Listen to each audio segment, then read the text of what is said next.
Welcome to Perspective with Derwin L. Webb. I am Derwin L. Webb.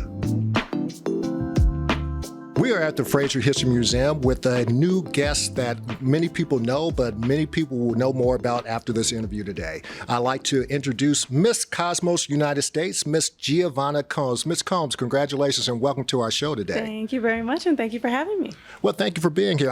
I can say I've known you for a long time. I like to think of myself as an older brother to you more than anything, instead of like my child. But I've seen you grow. I've seen you become the young lady that you are today. And it's just amazing to see all the things that you've accomplished. And you are Miss Cosmos United States. Now, how does that make you feel? You know, it's incredible, but I feel like I'm meant to be here. I feel like I'm meant to be in this chair with this sash on. I think a lot of hard work has gone into me getting to this place, and I'm just ready to see where it takes me. Well, let's talk about that. You're Miss Cosmos United States, as we mentioned, but at the same time, I know that there are many other pageants. I know that there's Miss Kentucky, there's the Miss America pageants, there's the Miss USA. What brought you to Miss Cosmos? So Cosmos, I actually stumbled upon. A friend of mine took over as the director, and of course, the pageant world, I feel like, mostly takes place on Facebook. So there are lots of posts going on, and I saw this new system I'd never heard of. Of course, it grabbed my attention because these crowns are incredible. But I visited the website and I checked into more information about the system. And, you know, it kind of felt like a fit. I was drawn to it. The platform that they have is called Cosmos Cares, and it really allows you to take your platform and what you're passionate about and really take it to that global level. So, you know, I thought maybe it could be something of interest for me, but I was actually getting ready for another pageant at the time when I saw it. Well, you talked about your platform and the Cosmos platform, but let's talk specifically about you. What is your platform in this particular pageant? So my platform is called Roots. It's called Resources Outside of the School. So Roots help anchor and support plants as they grow and develop. And my main focuses are helping establish healthy relationships and positive mentorship opportunities, meeting the basic needs of students and their families, as well as strengthening community partnerships. So this is all about making sure the youth have the tools that they need to be successful. I've been privileged to have so many people in my corner that have made sure I've had everything I've needed to get me to this very spot today. And so I feel like I have a calling and a duty to be able to do that for the youth, especially here in Louisville, Kentucky, of course, since I'm born and raised here. But I really think there's opportunity to take it nationwide and globally. So you talked a little bit earlier about your journey to get to this point. Talk about what you did to get to this point. Talk about your first pageant. When did you first start thinking about getting involved with scholarship pageants? So my very first pageant happened in 2006. So I can credit my mom for getting me started with that. But I didn't enter my first scholarship pageant until, I believe it was 2016 or 2017. It was the Miss Jefferson County pageant with the Miss America system. And I was so excited. I had no idea what to expect, but I did have a few friends that had dabbled in that system before. And, you know, a lot went into it, a lot more than I had expected as far as, you know, preparing the talent, you know, your entry essays and questions that you had to prepare, even getting involved with, at the time it was the Children's Miracle Network, but picking out the gowns too. There were so many different steps, and I think a lot of people aren't aware of that. So it's nice to be in that position to be able to inform people of just how much goes into it. But that was my first scholarship pageant. I went out there and totally bombed my talent, which ruined my chances completely. But I did walk away with People's Choice, which was really good for me, and that being my first Miss America system pageant. So I wasn't going to give up there. Well, talk about what it is like on the day of a pageant. And the reason why I say that is because people don't know this. I've been a pageant judge for almost 30 years, so I know exactly what goes into the different competitions. For those who only may see it on TV for maybe one night out of the year, what goes into the pageant that day and leading up to the days, and what you want people to know about the pageant system as far as your competition is concerned? Pageants are a mental game. That is the main thing. Pageants are a mental game. Everybody is there for one purpose and one purpose only, and it is to walk away with that crown. I mean, yes, we make friendships along the way, and the sisterhood is incredible. I can say so many things about that. But at the end of the day, we are all there for one goal because we all want to win, right? But it's definitely a mental game. It can be hard with so many other contestants. We're sharing a lot of similar spaces. A lot of us have the same passions, the same workout routines, some of us the same talents. So you really have to focus and stay in your own head and make sure you're prepared to present your best self out there on the stage. So it can be pretty intense, but I enjoy it. Competition's fun. Well, tell me this, what's the most important, most valuable lesson you've learned in your journey as a pageant queen? To not give up. To not give up on yourself and your abilities. You have a purpose and you have a reason. And I think everything happens in God's timing and when you're ready to take things on. I actually, before even going to the Miss Kentucky Cosmos pageant, I was coming off of a loss of another pageant. And the Kentucky Cosmos pageant was 2 weeks from then. I came home from the other one and decided, Mom, I'm going to enter this one. I'm ready to get back on stage. I have everything prepared. And if anything, this can just be a practice opportunity for me. So I had all my stuff still packed and in the car. We drove down to Somerset, Kentucky, and I competed and I won. And that was my first really big win. And it was so special for me, just feeling like your hard work paid off and like someone saw you on that stage for really what you had to offer. It was so exciting. So it showed me what I was capable of. And I knew I had this national pageant coming up.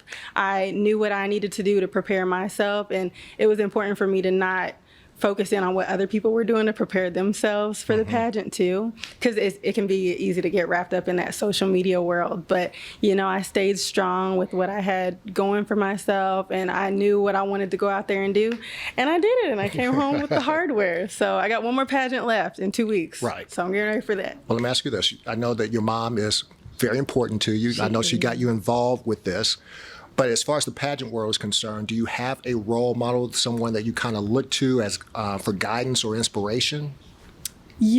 I have several people that are very influential. Of course, my mom. In the pageant world, I definitely say Monica Hardin has been so helpful for me. She's been like a friend, someone I can call on whenever I have questions, if I might be doubting something, just to sit there and help me form a plan for how I'm planning to move forward.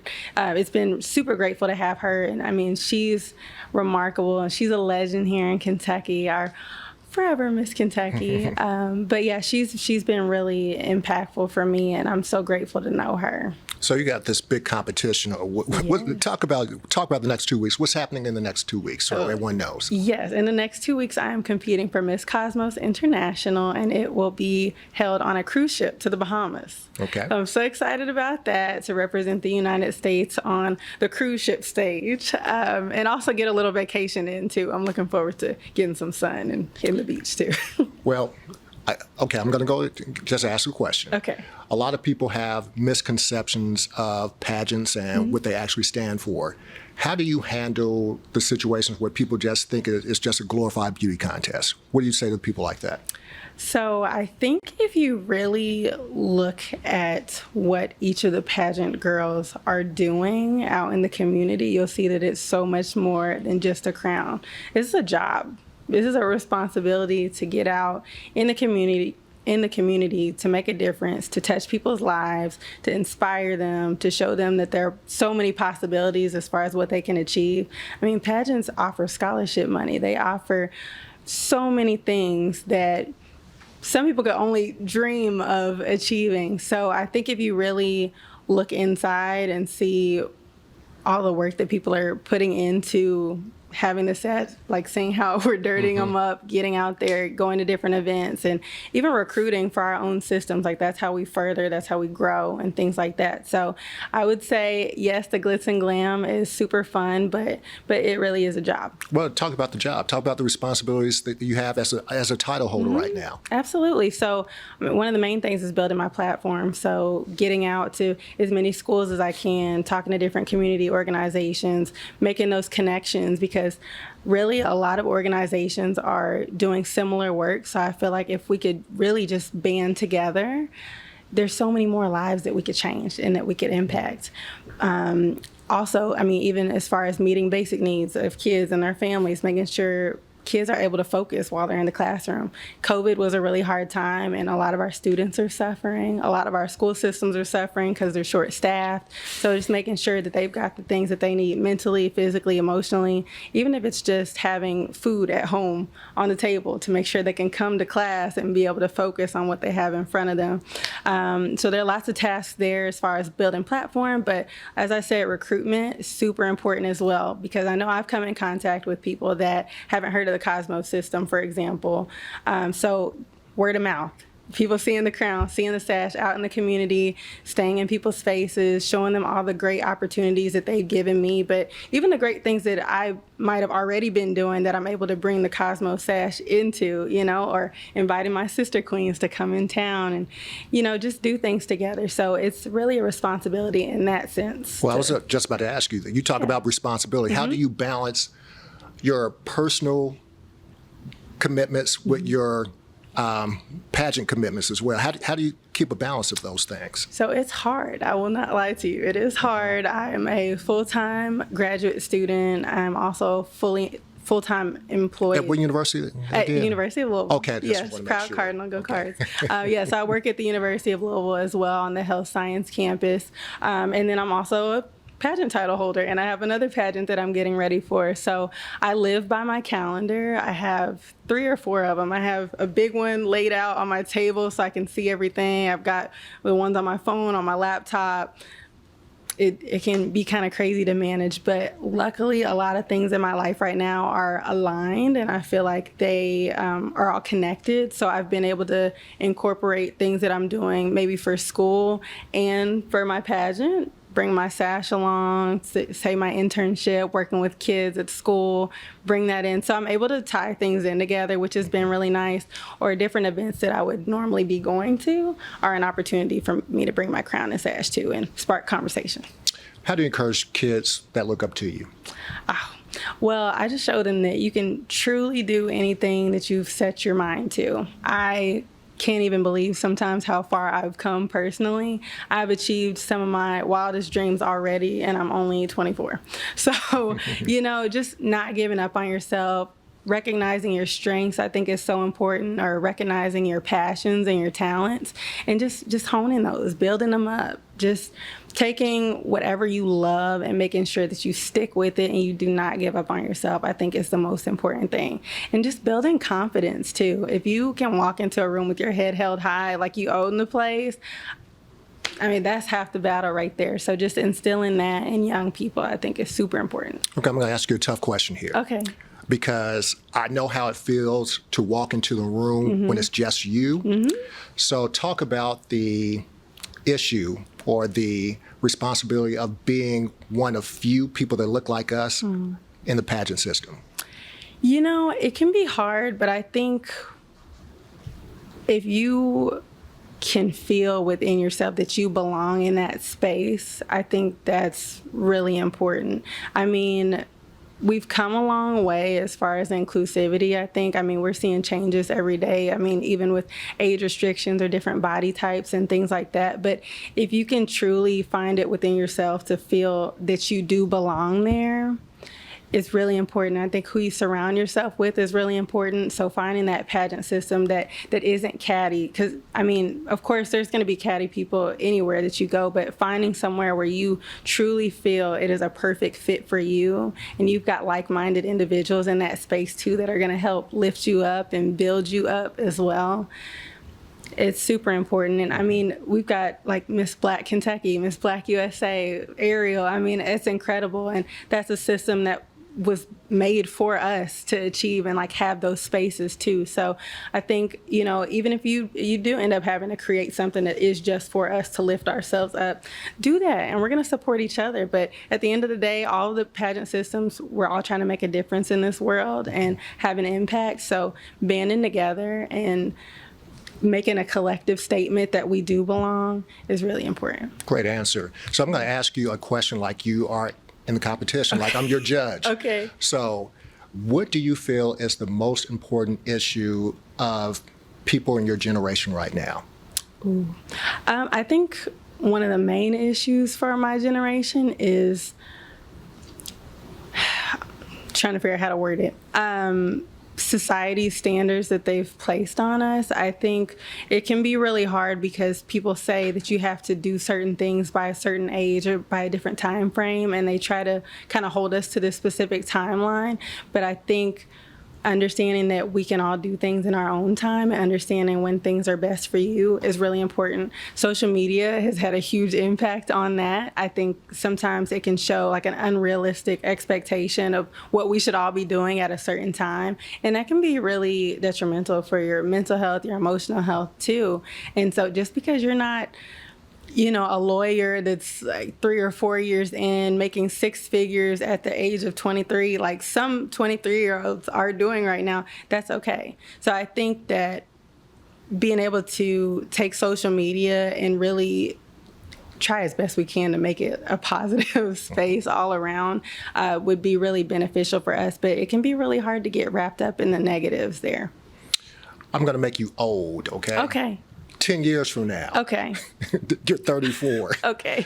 What do you plan on doing? Where do you see yourself 10 years from now? Okay. So, well, hopefully I should be done with my master's by then, but I'm planning to go into school social work or potentially medical social work. I'm interested in that as of this current moment as well. So I have the biggest passion for working with kids. So like one of the best things that I have done was my internship. It was actually at Coleridge Taylor Elementary, and I loved it. I love those kids. I love the clients that I had. I truly feel like you need to take a hold of kids at a young age too, and like that's when they're really developing and shaping who they are, who they want to become, where they want to go. And so to be able to take the things that I've learned, that I've been privileged enough to have been exposed to, being able to give that back to them where they're at now, I would love to be doing that. So, but I'm open to whatever life has planned for me because I've been kind of on a windy, crazy ride.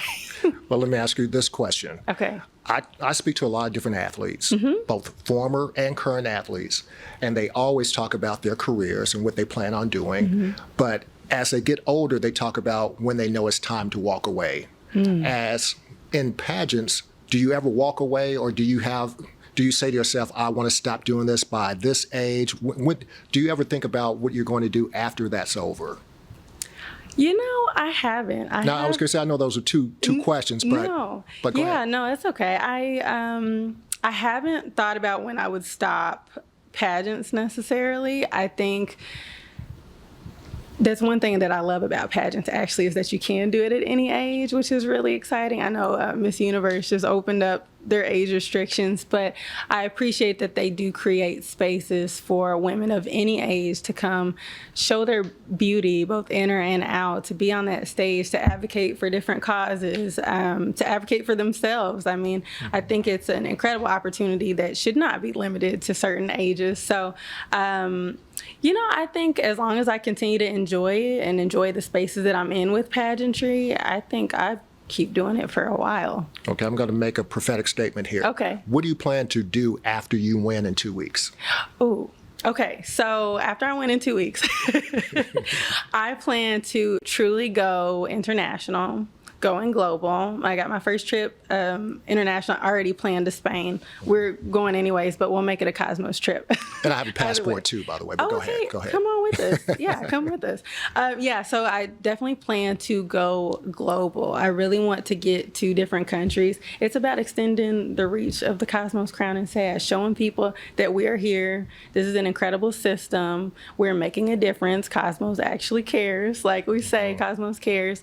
But yeah, I mean, it's about getting out there, impacting the youth, impacting everyone really, not just youth specifically, but just making a difference. There are so many countries that are going through different things, and just to be a presence, to be a voice, be a helping hand, be a listening ear. I think that's one of the most important things, is to be able to get out in the community or in different countries, states, wherever, and to be a listening ear, to understand what their problems are, what they're facing, what they're going through, what their needs are, to be able to give back according to those needs. So I'm planning to pack my bags and get out of here. What's one thing that people don't know about you that you want them to know? One thing about me. Does it have to be serious, or can it be like a fun? It can be fun. It could be serious. It could be fun. It could be anything you want it to be. This is your show. Let's see. Something that I want people to... I'm a huge Harry Potter nerd. I love Harry Potter. One of my first things that I actually want to do, aside from going global with my Cosmos crown, is to go to Harry Potter World at Universal. I'm so, like, I know my house. I've done the quizzes, every Harry Potter marathon. I'm right there on the couch playing it with my snacks. I could probably quote several of the movies for you. Yes. You know, I'm kind of speechless at this point. That's not something I was expecting. I thought I'd keep it interesting, something you wouldn't expect. What do you think you can bring to the pageant system that no one else can? So I think my versatility and adaptability is something that I bring. So I never meet a stranger, which is great for me, but I think it allows me to fit into different spaces, no matter where I'm at, whether it's a classroom, whether it's going to walk a 5K, mingling while I'm on the track, whether it's hiking, whether it's anywhere you could imagine. I feel like I have the ability to connect with people at a different level, from youth to the elderly. And so, plus I've been fortunate enough to have made so many connections just growing up, just through my incredible parents and my support system. So I think that's given me something to be able to really not only elevate myself, but to be able to spread the word and bring people along with me. And I think that will really take me and the people that I'm able to connect with to a different level. I do have another question, though. Okay. I know you're 24. I am. And it's a serious question I would normally ask someone probably twice your age. Okay. But how would you like to be remembered in this position as the title holder? How would you like to be remembered as Miss Cosmos United States? I want to be remembered as somebody who truly made a difference in the system. I talk about extending the reach of the crown and the sash, but I want to really do that. And I feel like I have been in a lot of spaces just since winning the Kentucky pageant in March. It's hard to believe it's only been a few months since then, but the fact that I've already been to so many different events and I've been in so many different spaces just up until now, I really want to recruit for the system because it's been so good to me, and this has been the opportunity of a lifetime. So to really make an impact, to see as many faces as I can, talk to as many people as I possibly can. I really want to be known for actually making a positive difference and just making changes and bringing more people in. Well, you talked about your parents a couple of times while you've been in this interview. Why don't you tell us about your relationship with your parents and how they have motivated you to be who you are? My parents are great. They are so amazing. I'm just so blessed to have them. I can't say it enough. Both trailblazers and star athletes at the University of Louisville at a time. And they have always just pushed me to be the best version of me that I possibly can. So no matter if I tried something and I decided I didn't want to do it anymore, they always knew that there was something for me. They just encouraged me to not give up. Like, it is out there, you will find it. And so, you know, it was kind of hard growing up with two people that are so well known and did so well, and they're doing well in their professions. And I mean, obviously they were star athletes too. And me, athletics, it was a hit or miss with a few different sports, but, I'm just appreciative of them. They've supported me every step of the way and everything that I've done, and just get into this pageant journey. They've been there. My mom, momager, I appreciate her steaming my clothes for me, carrying my bags sometimes if she needed to. She even put my face on her shirts for my last pageant, bedazzled and everything. I cannot thank her enough. She was just the comfort that I needed, the rock that I needed, just making sure that I'm level-headed and able to present my best self. I'm just blessed to have her and my dad. Okay, I do have to ask one question about, the ultimate question that you would get in a pageant. Mm-hmm. What would you change in this world and why? What would I change in this world? I think if I were going to change anything, it's like one of those, I'm trying to figure out how to explain it because it's accessibility. I think there's a lot of inequality. Okay, actually, rephrase. rephrase. So I think we need to strive for equity, not equality, but equity. Because yes, we can make sure that everybody has the same tools, resources, all of that stuff. But different people have different needs, from youth to the elderly. People have things that they need specifically for them. So just because I gave you all the same piece of paper, someone might need an extra pair of glasses to read that piece of paper. They might need the letters to pop out a little bit. There's just so many different specifics. So I think if we could really pay attention as a society to individual needs as well, I think we'll be able to further in that way. I think accessibility goes so much further because just people need someone to care about them and to pay attention to their specific situation. And I know sometimes we get wrapped up, oh, I don't have time for that. I gave you this. That should just be enough. But we need to actually take the time to care and to understand people's needs and what is specific to them and their situation. So I think that's something that I would change, just equity across the board. Because, I mean, we've got the resources. We've got so many organizations that are out here that are trying to make a difference. And I think a lot of that is people not being aware of the organizations that are out here. So getting the word out, you know, and vice versa, making the connection. So hopefully that answered your question. It does answer my question. Okay. And I want to ask you this. You know, a lot of people see the crowd, they see your beauty, they see a lot of things about you, they look up to you. What advice would you give to 10-year-old Gia? Ooh, 10-year-old Gia. I'm trying to think of what I was actually doing when I was 10 years old. I would say,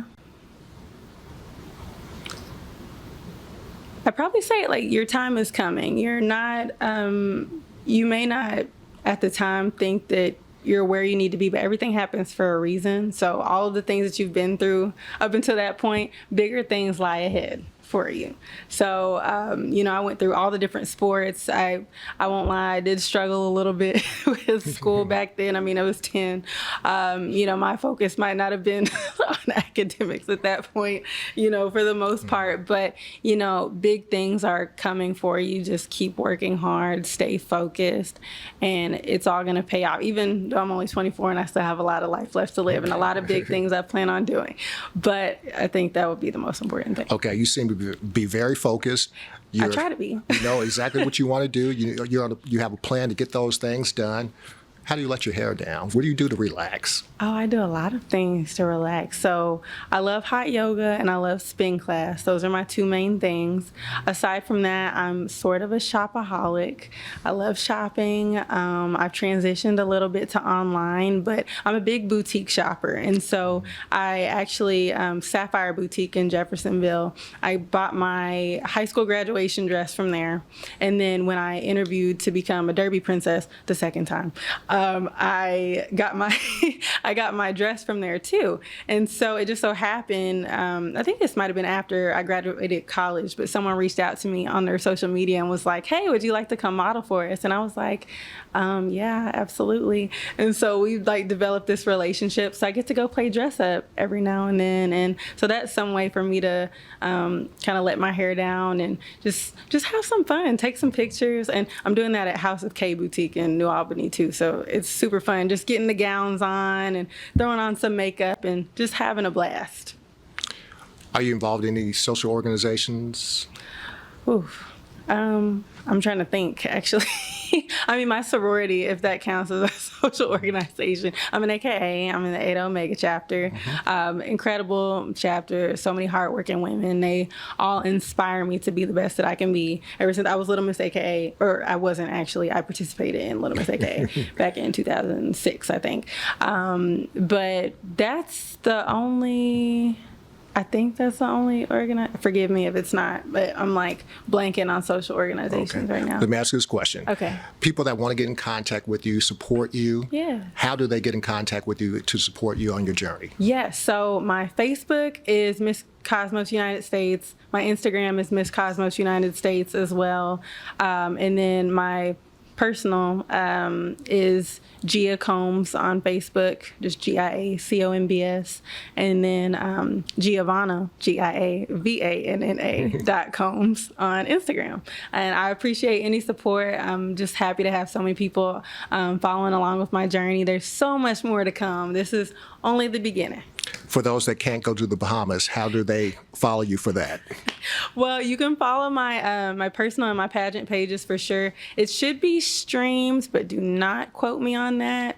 But I'll keep everybody updated through my social sites. Ms. Combs, we've come to the end of our show. Oh my Seems gosh, like that's it's gone by so quickly. It did. Anything you want to tell us before we go? Thank you so much for this opportunity, for allowing me to come on here and talk with you all. I'm so appreciative. I'm appreciative of the Louisville community, just helping me grow and become the person that I am today. So thank you. You know, I should be thanking you. Seriously, I've known you for a very long time. I remember the debutante days, the little dances with my son. Yeah. So, like I say, I have seen you grow up and become the beautiful, smart, intelligent woman that you are today. And I wish you all the best of success, best of luck in the next 2 weeks, and bring home that crown back to Louisville. Thank you. That's the plan. Let's do it. Hey, as we'd like to close the show all the time, doesn't matter what I say, doesn't matter what you think. At the end of the day, it's always a matter of perspective. Thanks for joining us today. Thank you.